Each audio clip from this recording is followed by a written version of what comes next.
Hello, world, and welcome to the In My Footsteps podcast. I am Christopher Setterland, coming to you from the vacation destination known as Cape Cod, Massachusetts, and this is episode 107.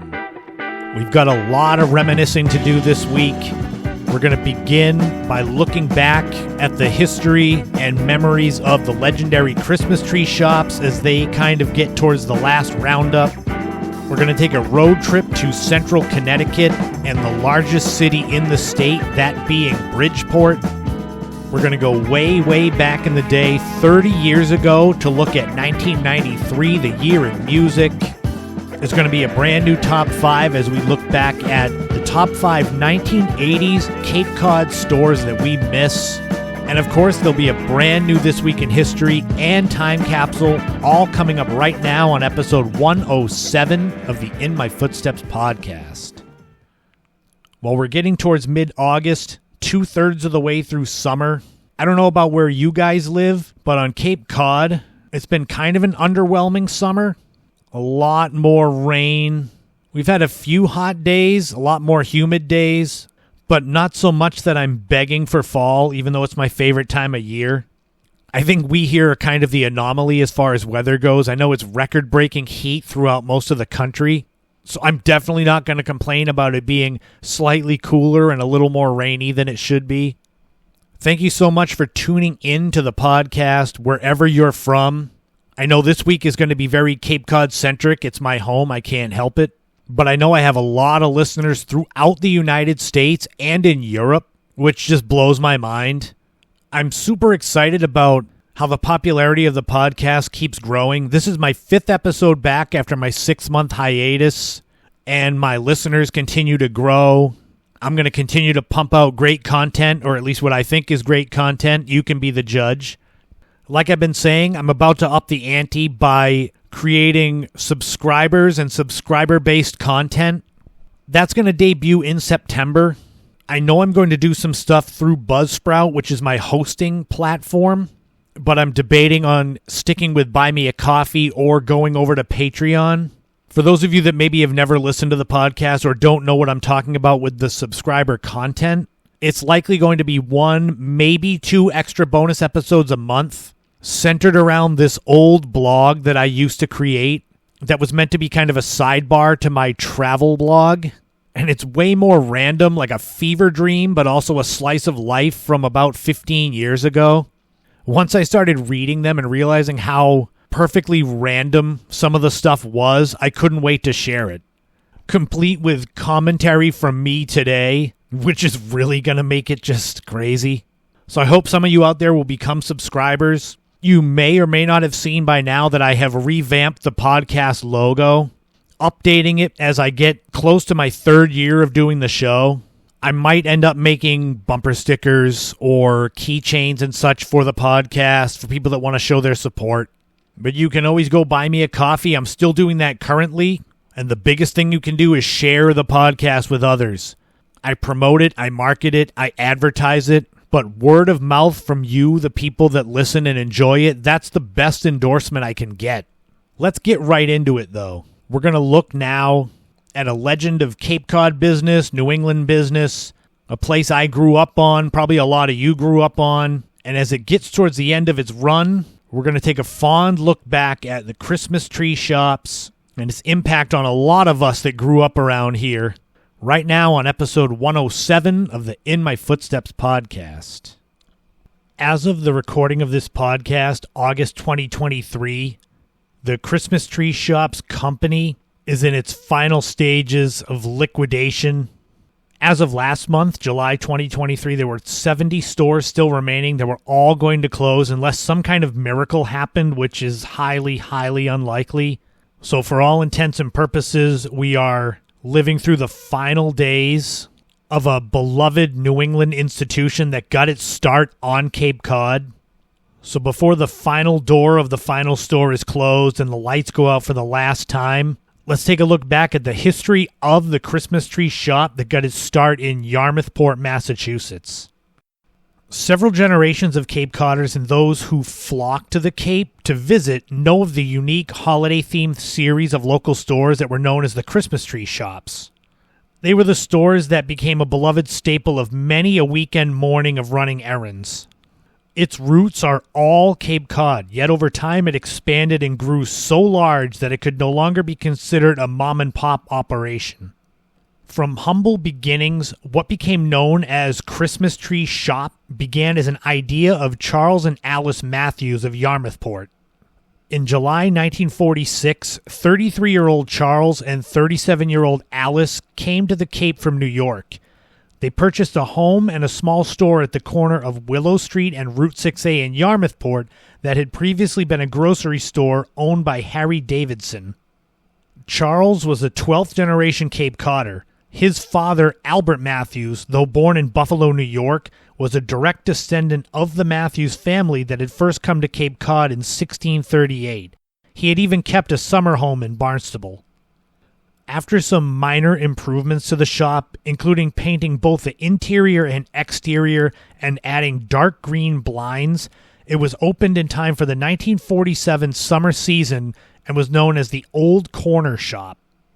The building was made up originally of two smaller shops, Wayside Shop, run by Catherine Gourley of Melrose, and Lavinia's Window, run by Gladys Beasley of Falmouth. Both were considered antique shops. The property was more of a compound known collectively as Old Corner.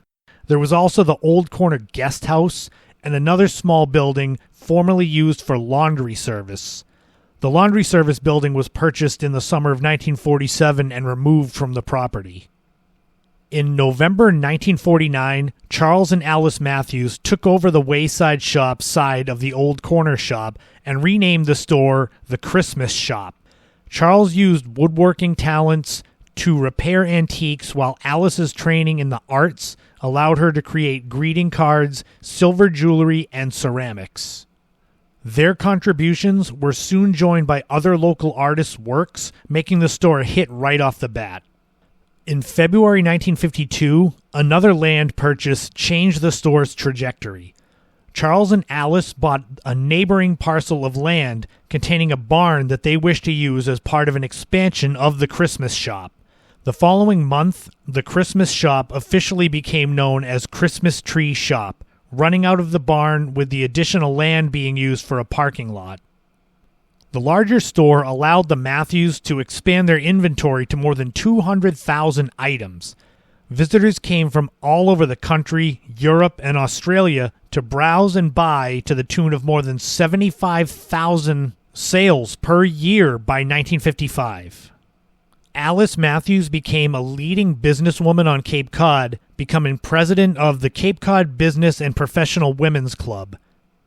In 1956, the Christmas Tree Shop's success allowed the business to remain open year-round. They had been closing for 3 months after Christmas until then. Its unique appearance inside the barn also made it one of the most photographed businesses on Cape Cod as well. Though the Christmas Tree Shop was a success, there were troubles ahead. 14-hour workdays began to weigh on Charles and Alice. This, coupled with strict Sunday business laws, began to eat away at profits. Business slowed in 1959 and 1960 to the point where involuntary bankruptcy was filed against the couple in June 1961. The property was taken and purchased by Donald Winner of Lawrence in September 1961. Charles and Alice Matthews were no longer involved in their beloved creation. The 1960s were a time of varying success, yet were relatively uneventful for the Christmas Tree Shop. It was only open during the summer and continued to not be open on Sundays. It was not seen as a hugely promising venture when it was bought by Charles Bilezikian of Newton in 1970. The 33-year-old Bilezikian, along with his wife Doreen, bought the Christmas Tree Shop and began by adding an S to shop, making it shops. But it was hardly the only change. Bilezikian worked endlessly to take the business beyond its original location. Within a few years, new locations had opened in West Yarmouth and West Dennis. In November 1975, Bilezikian bought 4 railroad cars formerly owned by the bankrupt New Haven Line and placed them on property he owned along the tracks near downtown Hyannis. This became the backbone of the new Christmas Tree Shops location, part of Christmas Crossing, which opened in mid-1977. Bill Ezekian's hard work resulted in the purchase of another Cape Cod icon, the Cape Cod Coliseum, in May 1984. It would be used to house the Christmas Tree Shop's executive offices and warehouse space. This was followed shortly thereafter by a new store at the foot of the Sagamore Bridge, complete with the world's largest thatched roof. This is probably their most well-known location on the Cape, and more stores followed throughout the 1980s, including the Christmas Tree Plaza on Route 132, as Christmas Tree Shops became a New England and Northeast staple for home decor, giftware, housewares, food, paper goods, and seasonal products. Charles and Doreen had overseen the enormous growth of the former seasonal gift shop into a regional powerhouse. It outgrew its original location and outgrew its warehouse in the former Cape Cod Coliseum. Despite the success, they wanted to ensure its existence was safe for years to come. At the turn of the 21st century, they made a tough decision to sell. In June 2003, the entirety of Christmas Tree Shops, including all 23 stores in 6 states at the time, was purchased by Bed Bath & Beyond Incorporated for $200 million. It was a lucrative purchase for the company, as in 2002, Christmas Tree Shops' net sales were in excess of $370 million. Charles and Doreen did stay on with the company, keeping some sense of symmetry.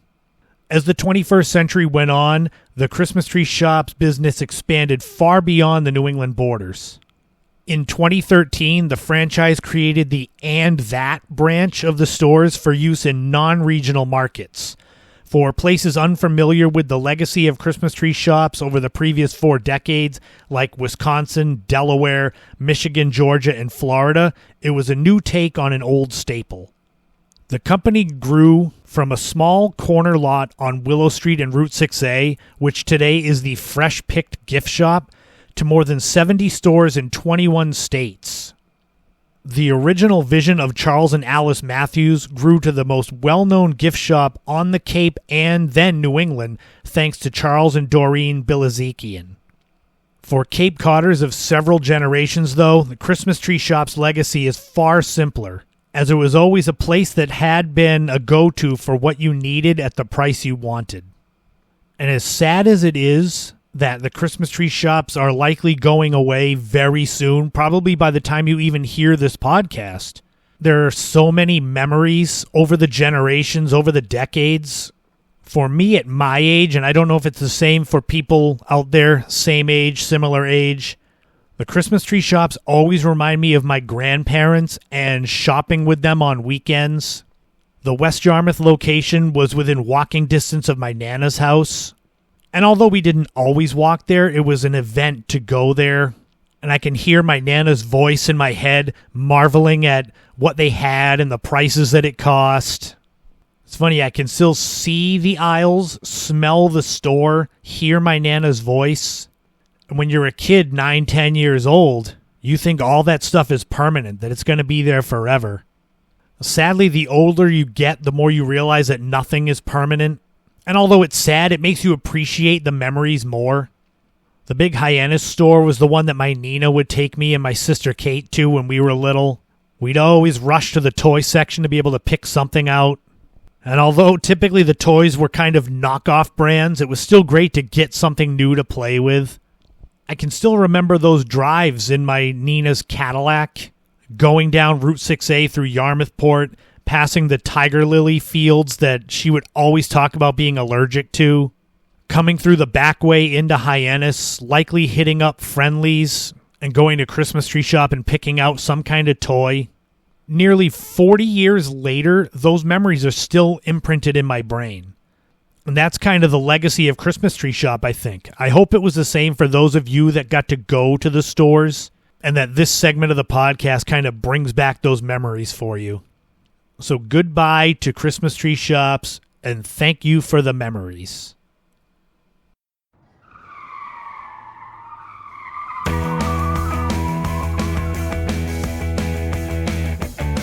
Nicknamed the Constitution State, the Nutmeg State, the Provisions State, Connecticut is home to more than 3.6 million people. And on this week's road trip, we're going to go to the city that has the most people in the state of Connecticut, that being Bridgeport.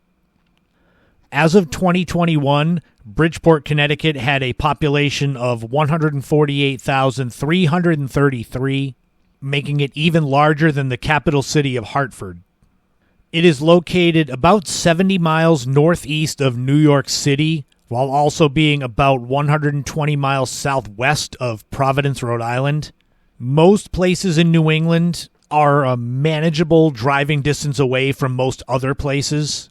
Obviously, there are exceptions to that rule. For example, if you were living in Stamford, Connecticut and wanted to drive to Madawaska, Maine, you're looking at more than 10 hours. But for me, from Cape Cod to get to Bridgeport, it's a little over 2 hours. It's not bad. Bridgeport is on the shores of the Pequannock River, and there are tons of things to see and do. What better place to start than the Beardsley Zoo? You can visit them at 1875 Noble Avenue and also beardsleyzoo.org. And I would definitely recommend the website because it's got pictures of their animals. They have something for everyone. Alligators, tigers, leopards, bears, bison, monkeys. They've been in existence for more than 100 years and they're Connecticut's only zoo.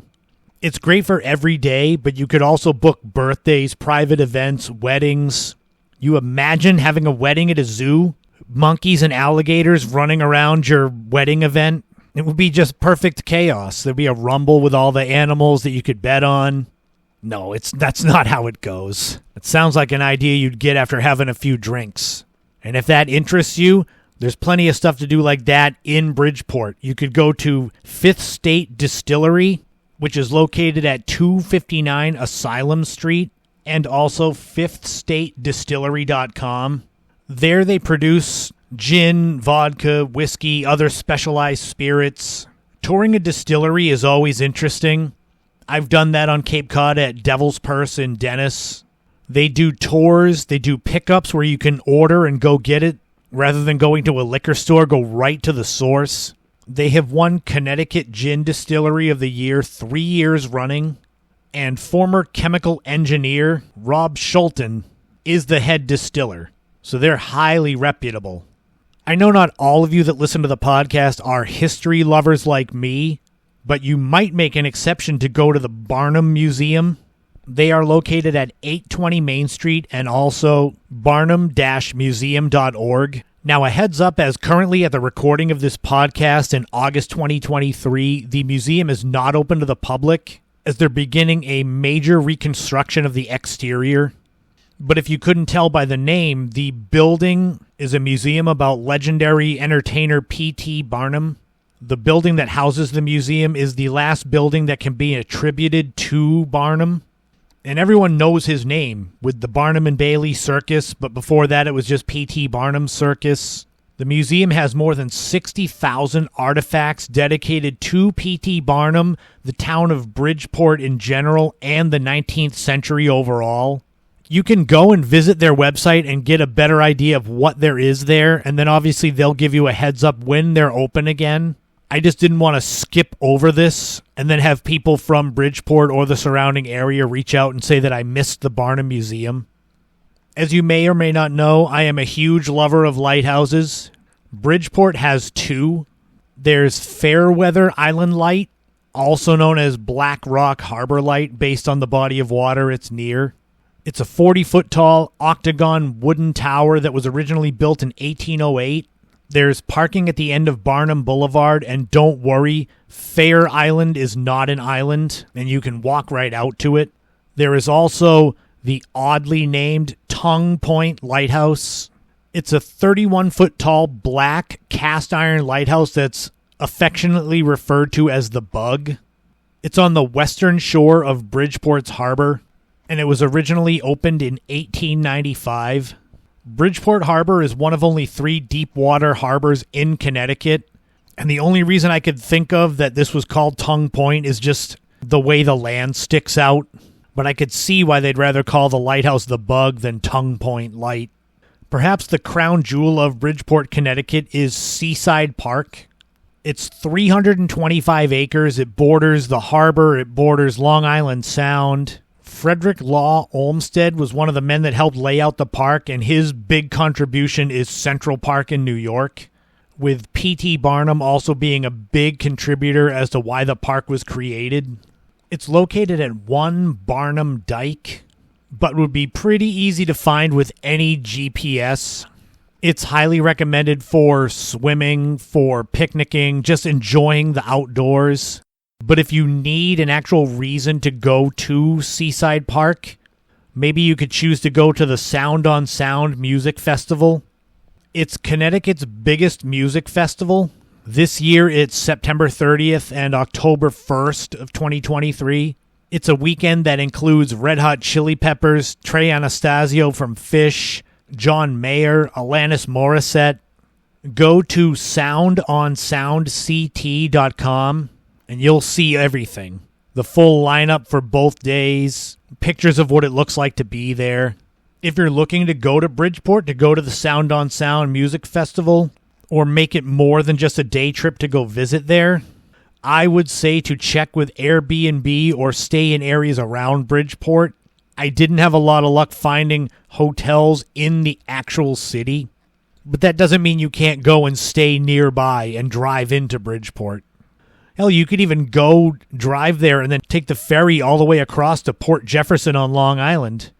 It's actually closer to go from Bridgeport, Connecticut to Long Island than it is to go from Cape Cod to Nantucket, which is pretty wild. There are no shortage of great places to eat, though, in Bridgeport.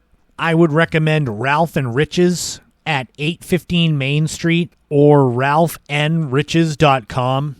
They've been around for over 30 years, complete with an Italian continental menu, meaning things like lasagna, spaghetti, and different types of seafood, veal, chicken, pork, steak, filet mignon. They're open for lunch and dinner every day but Monday. And just go to their website and check out pictures of the food. That'll get you in there. As I always say, though, don't take my word for it. Take your car, go to Bridgeport, just kind of find your way around. You never know what you might find that I missed or just didn't have time to include. There's miles of beaches.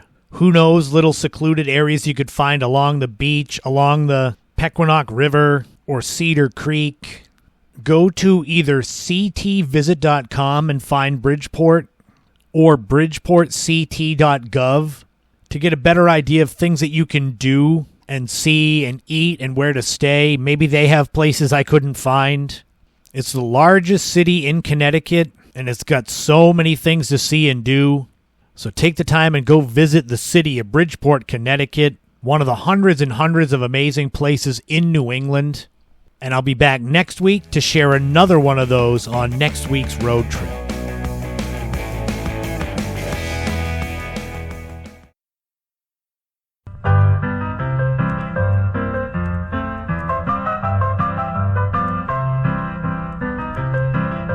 This week in history, we are going back 133 years, August 6th, 1890, and a very pleasant topic as we talk about the first ever execution via the electric chair.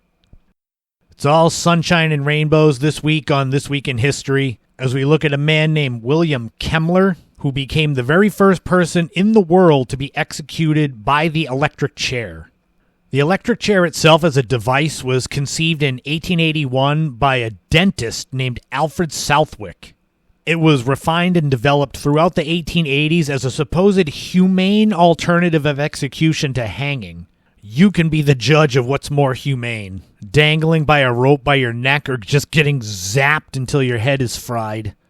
William Kemmler was a peddler by trade, selling things on the street, specifically vegetables. He was living in the slums of Buffalo, New York with his common-law wife, Tilly Ziegler. And after coming out of a drinking binge, he accused her of stealing from him and preparing to run away with a friend of his. The argument got really heated, and that's when Kemmler calmly went out to the barn, grabbed a hatchet, and came back to the house. He murdered Tilly with the hatchet. Then he went next door to his neighbor's house and announced that he had murdered his wife. From the date of the murder, March 29th, 1889, to his trial and conviction, it was a little over a year. He was convicted on May 10th, 1890. He was decided to be the first person executed under New York's new execution law that replaced hanging with electrocution. The leading developers of electrical power, including George Westinghouse, didn't want to see their new product used to kill people. And as is the case with a lot of first tries at things, the actual execution did not go well. Kemmler had breakfast on the morning of August 6th, 1890, dressed up, put on a suit and tie, had breakfast, the top of his head was shaved. Witnesses at the time say Kemmler remained composed at his execution, didn't try to scream or cry or resist. After Kemmler was strapped to the chair, the generator was charged with 1,000 volts, which they thought would be adequate to induce quick unconsciousness and cardiac arrest. That was not the case. After 17 seconds, they turned off the generator. They declared Kemmler dead, and then they realized he was still breathing and confirmed he was still alive. This second time they used 2,000 volts, which ended up basically cooking his skin under the cap that they put on to conduct the electricity. It took 8 minutes for him to actually die. The New York Times the next day ran a headline that said, "Far worse than hanging." And George Westinghouse later commented they would have done better using an axe. As of 2022, there have been more than 4,300 executions via the electric chair. But the very first one, involving murderer William Kemmler, occurred 133 years ago this week in history. And we will now make a very awkward segue as we jump into a brand new time capsule. We're going to go back 30 years ago this week to August 6th, 1993. Let's see what was going on in the world of pop culture back then. The number one song was Can't Help Falling in Love by UB40. This song was originally recorded by Elvis Presley in 1961 for his album Blue Hawaii. It's been covered untold amounts of times. The UB40 song went to number one and stayed there for 7 weeks. It was part of the soundtrack to the movie Sliver, which starred Sharon Stone. It was UB40's fourth and last top 10 single. The only other one I could think of is Red, Red Wine. The number one movie was The Fugitive, and you could get in for a ticket costing, on average, $4.14. This is an unbelievable movie. One of my favorites ever, starring Harrison Ford, Tommy Lee Jones. It's based around the TV show. In short, it's about Dr. Richard Kimball, who is wrongly accused of murdering his wife, and it's his journey trying to find the actual killer. It's 96% fresh on Rotten Tomatoes and made nearly $370 million against a budget of $44 million. If you haven't seen this movie, pause this podcast and go watch it.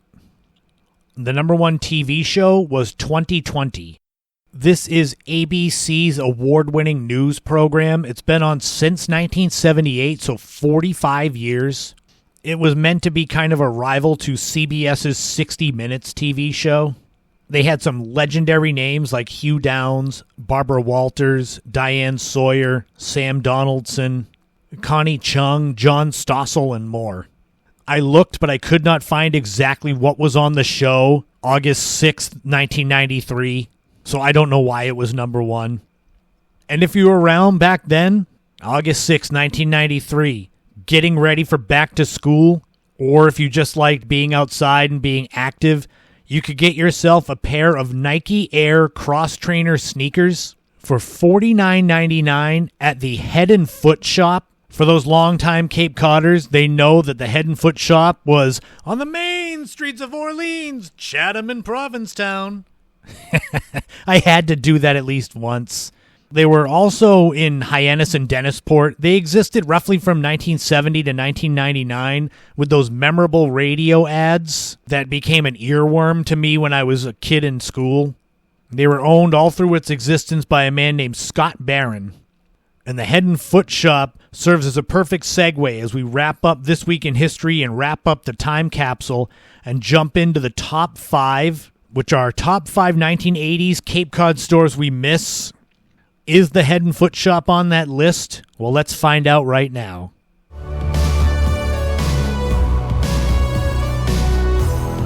Oh, this top 5 is going to bring back a lot of great memories for longtime Cape Codders. For those of you that listen to the podcast that are not from Cape Cod or New England, you will probably not get any of these references.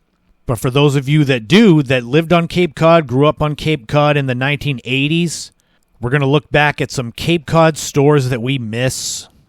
I came up with so many on my own, and I also reached out on social media, and I had a lot of friends share some with me that helped to influence the actual top 5. But then the other names they gave, they ended up getting stuck in the honorable mentions. So you may disagree with my top 5 or have places I forgot. And although I can't spend forever on these, if there are any you want me to do deeper dives into, let me know. But when it comes to honorable mentions, you're in luck, because 2 of them have already been covered at length on the podcast in the past. So honorable mentions for Cape Cod businesses of the 1980s that we miss include Bradley's, which if you go back to episode 4, I did a whole long segment on it. Benny's, which if you go back to episode 27, I did a whole long segment on. But then there was also Dwyer's Books from Hyannis, which my Uncle John worked at, which is how I remember it. The Christie's convenience stores, which when I was a kid, they rivaled Cumberland Farms and 7-Eleven as far as exposure on Cape Cod. Bon Repose, which was a furniture store. Gott's Music in Yarmouth, which was naturally a music store.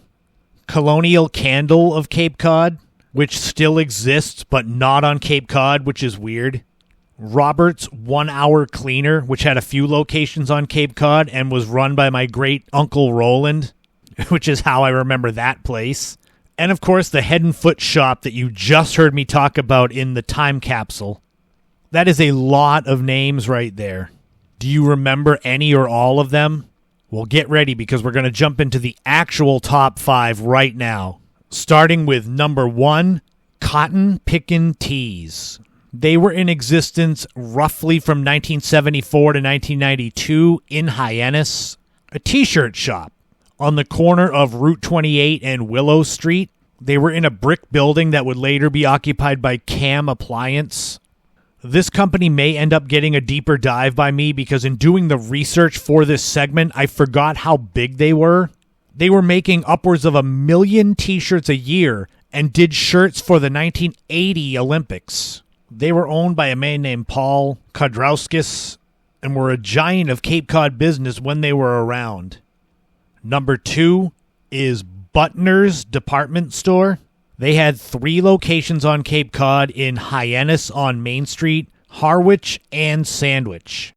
I have very few memories of Butner's, which is weird because they existed for a long time. They were open roughly from 1923 to 1992. They ended up also having locations on Nantucket Island and a big one in Plymouth. People that shopped at Butner's said it was kind of like having a small J.C. Penney that was local. To give you another 80s reference, the company was started by a man named Edward Augustus Butner. And I guess for those of the younger generation that are from Cape Cod, it would be kind of like Puritan clothing. And they're still around too, so they kind of started at the same time as Butner's. Number 3 is a more recent one, Dick and Ellie's Flea Market. This was in operation from about 1976 to 2015. They started right near the Rotary in Mashpee, and actually Dick and Ellie Weisel had a mini golf course, driving range, and the flea market was kind of part of that.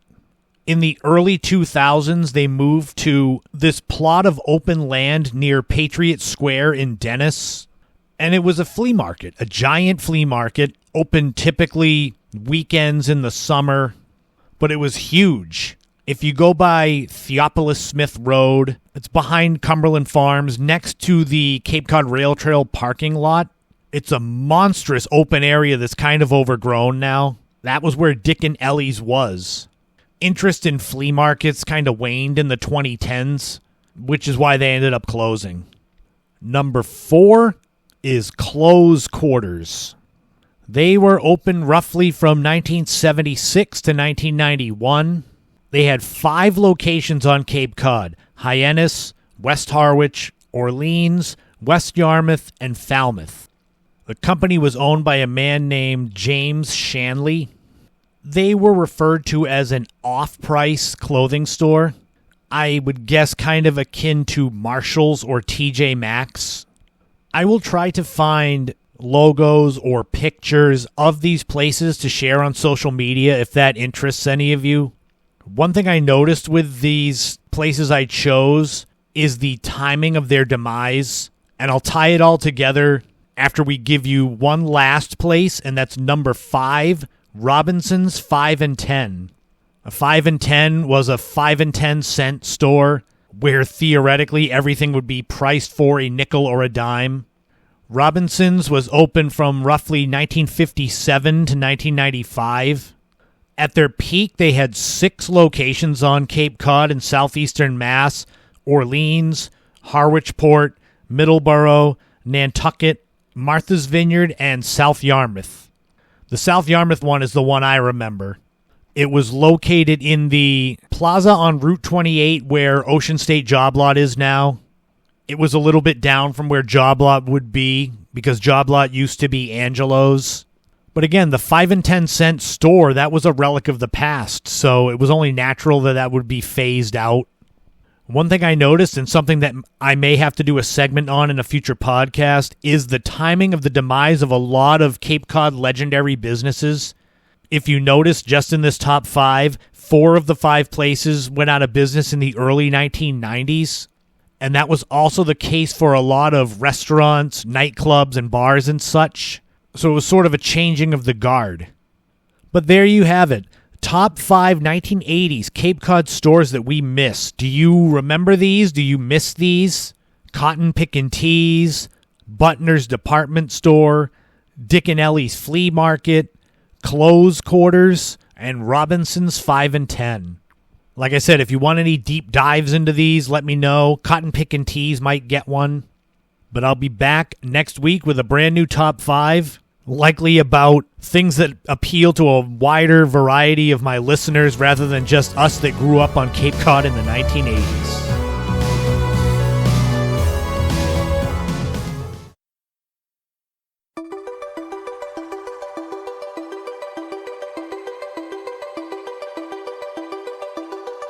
When I come up with these back in the day segments, they can be a double-edged sword.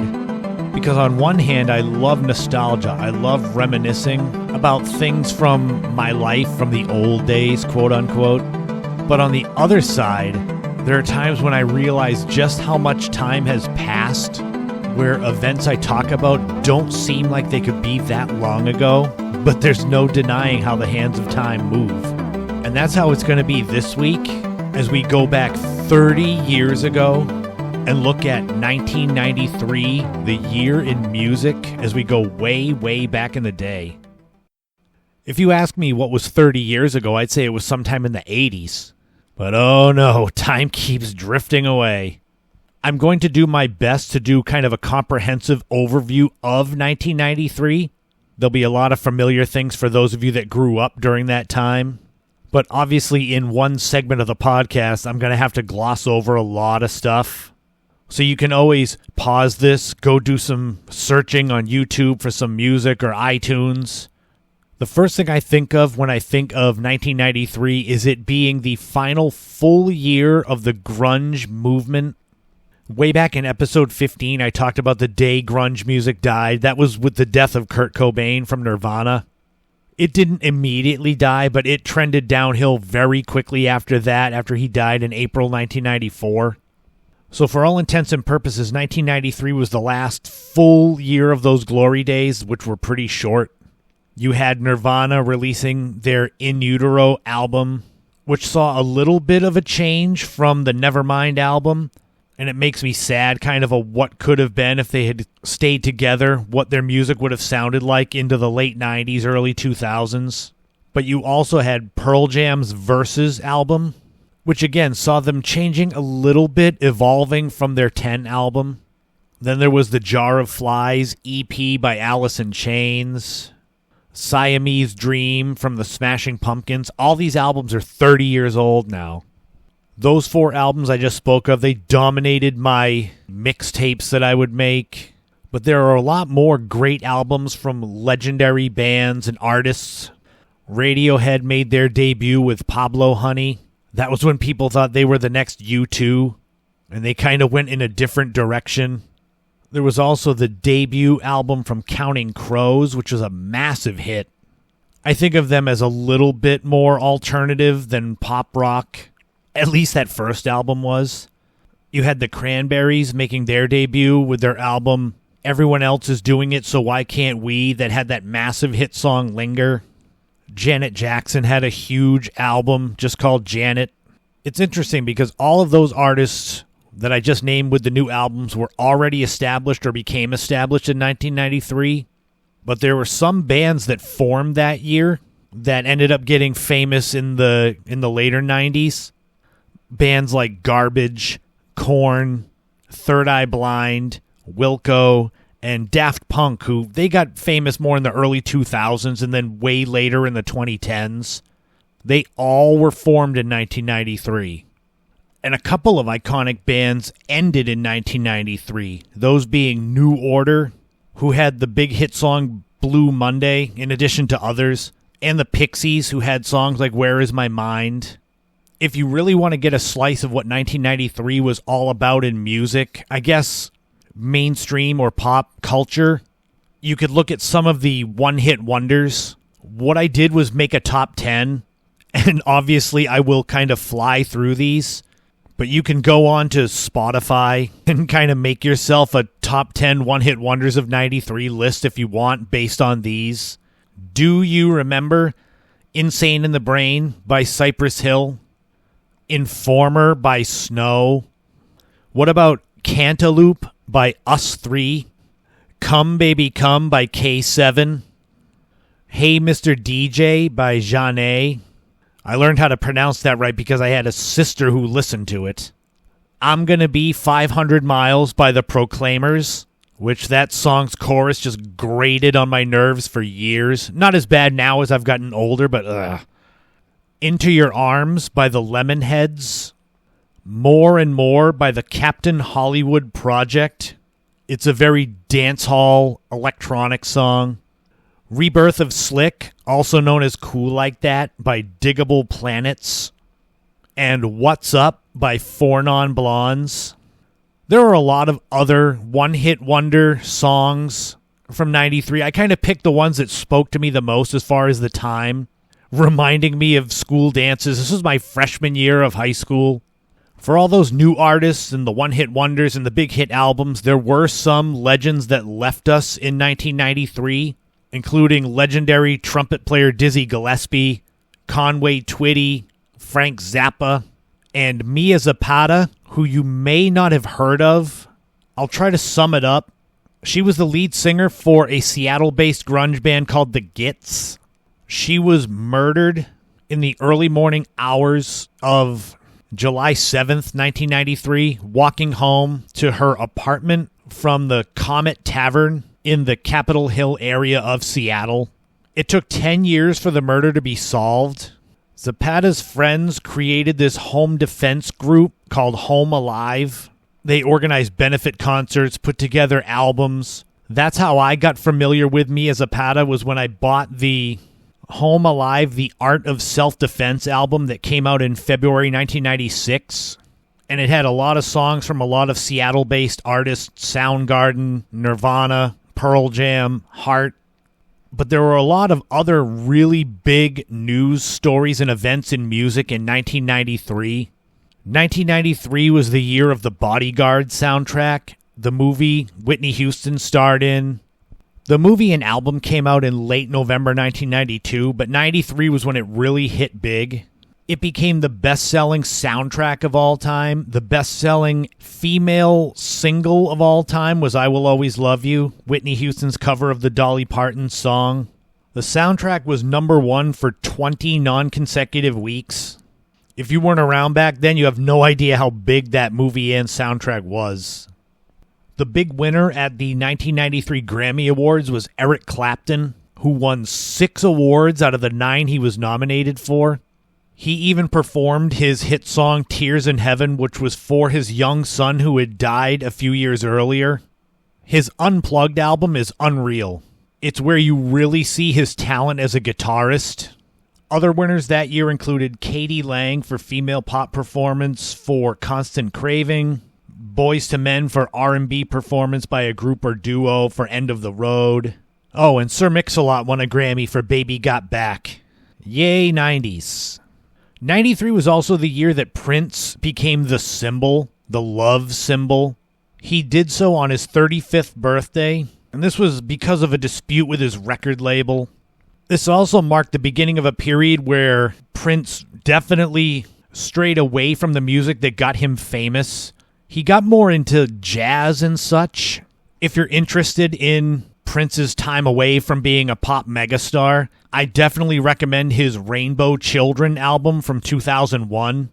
Just don't go into it expecting Little Red Corvette or anything.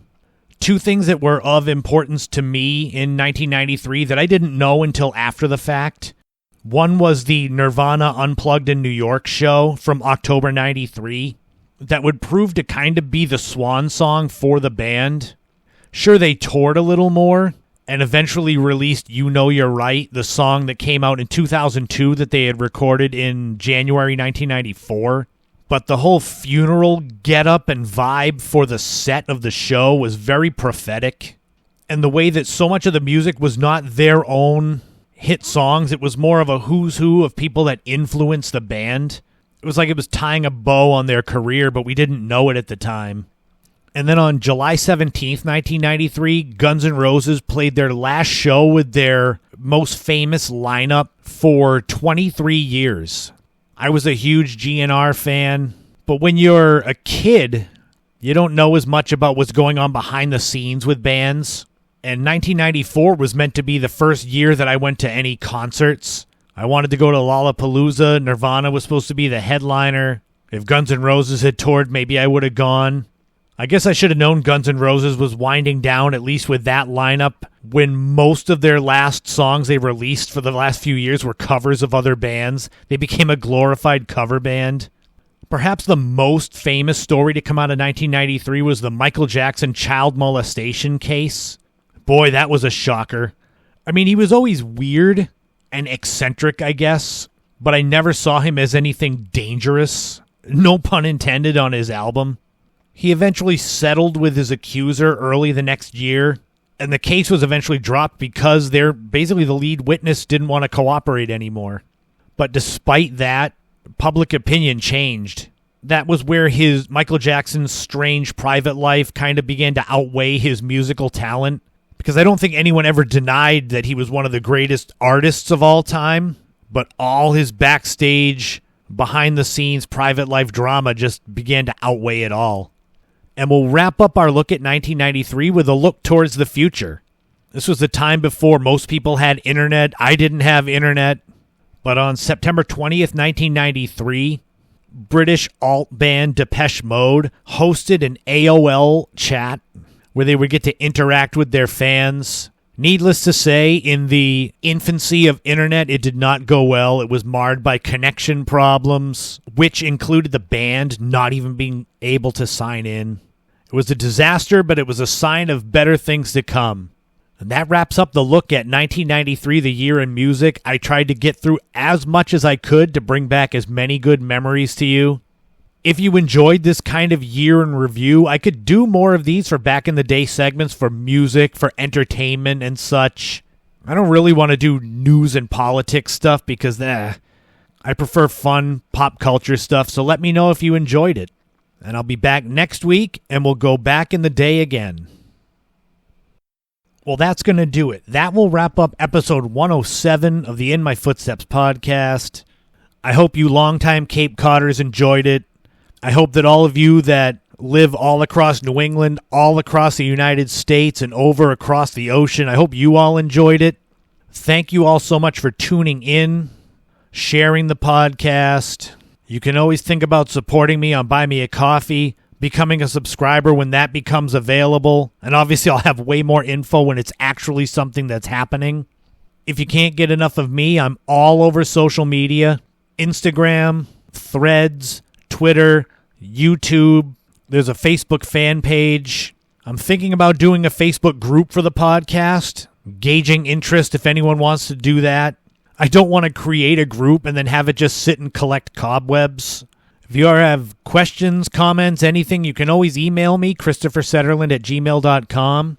I have seemingly unlimited topics that I'm going to share on the podcast that could go for years. But if you ever have anything you want to hear about, you can always send me a suggestion or questions so I can do a Q&A at some point. I keep saying that.